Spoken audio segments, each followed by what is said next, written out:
دیکھیں کیسی ان کی شان ہے. اللہ نے فرمایا اِنَّا أَعْطَيْنَاكَ الْكَوْثَرَ، اے میرے حبیب میں نے آپ کو کوثر عطا فرما دیا ہے. اِنَّ شَانِئَكَ هُوَ الْأَبْتَرُ، جو نبی علیہ السلام کا غلام نہیں بنا، اللہ کی قسم اللہ نے اس کو تباہ کیا ہے اور تباہ کر رہا ہے، اور وہ تباہ و برباد ہوگا. ابو لہب سے خوبصورت کوئی نہیں ہے، شعلے کی طرح وہ چمکتا تھا، لیکن نبی علیہ السلام کی غلامی اختیار نہیں کی تو اللہ نے فرمایا تبت یدا ابی لہب وتب ما اغنى عنہ مالہ وما کسب سیصلی نارا ذات لہب وامرأته حمالة الحطب فی جیدها حبل من مسد. نبی علیہ السلام کے پاس انہوں نے جو ہمیں ایک طریقہ دیا ہے، جو حدیثیں بتائی ہیں، ان میں ہمارے سارے دکھوں کا حل موجود ہے. اگر ہم نے سیرت نہ پڑھی تو ٹھوکریں کھاتے رہیں گے، ریلیشن شپ کے اندر ہوں گے، ازدواجی زندگی میں ہوں گے تو وہاں بھی ٹھوکریں کھائیں گے. بچوں کے والد بنیں گے تو ان کے سر پر ہم کالا عذاب بنائیں گے اور ہمیں کچھ سمجھ نہیں آئے گی کہ اب بچوں کے ساتھ کیا کرنا ہے. اور بہنوں کے بھائی بنے ہوں گے تو کچھ پتہ نہیں ہوگا کہ ہم نے بھی کرنا کیا ہے. پڑوسی ہوں گے تو اچھے پڑوسی ہم نہیں بن سکتے ہیں. ہم کوئی نوکری کر رہے ہوں گے تو اچھے طریقے سے ہم اس کو نہیں کر سکتے ہیں.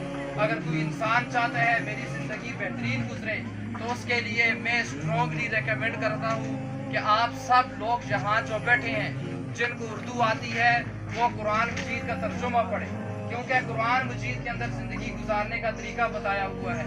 اور پھر آپ حدیثیں پڑھیں. آپ جب حدیثیں پڑھو گے، آپ قرآن پڑھو گے تو آپ کہیں بھی یہ نہیں کہہ سکتے ہو کہ میری زندگی گند ہے، میری زندگی برباد ہو گئی. آج دیکھو نشے کتنے زیادہ پھیل چکے ہیں اور پوری انڈسٹریاں چل رہی ہیں. جی ہاں، ہمارے ان علاقوں میں پوری ایک مافیا ہے، بچوں کا مافیا ہے. وہ ایک دوسرے کے ساتھ سپلائی کرتے ہیں، سارے نشے سپلائی کرتے ہیں. ہمارے نوجوان کدھر جا رہے ہیں؟ ماؤں کو گالیاں نکالتے ہیں، باپ کو گالیاں نکالتے ہیں اور گھر میں کالا عذاب بنایا ہوا ہے.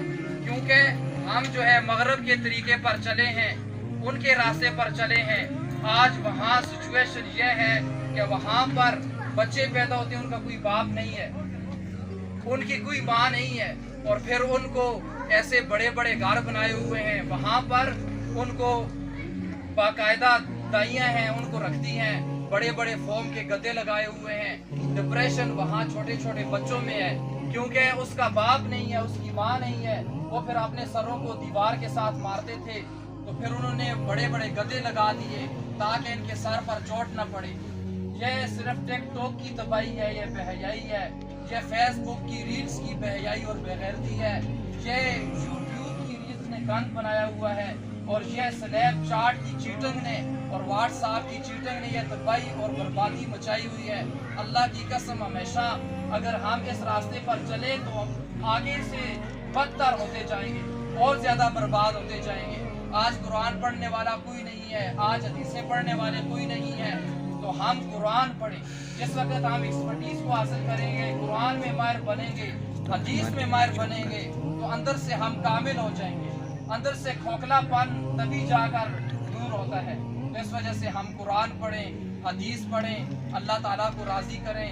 دیکھیں ہمارے سروں کے اوپر موت کھڑی ہے، اگر ہم مر گئے اور ایسے ہی ہمارے اوپر موت آئے گی تو بعد میں ہم حسرت کرتے رہیں گے، روتے رہیں گے.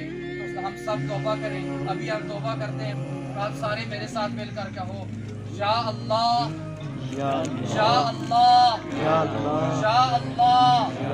میں توبہ کرتا ہوں، سچے دل کے ساتھ توبہ کرتا ہوں. یا اللہ میری توبہ قبول فرما. یا اللہ آئندہ گناہ نہیں کروں گا. یا اللہ تو مجھے گناہوں سے بچا.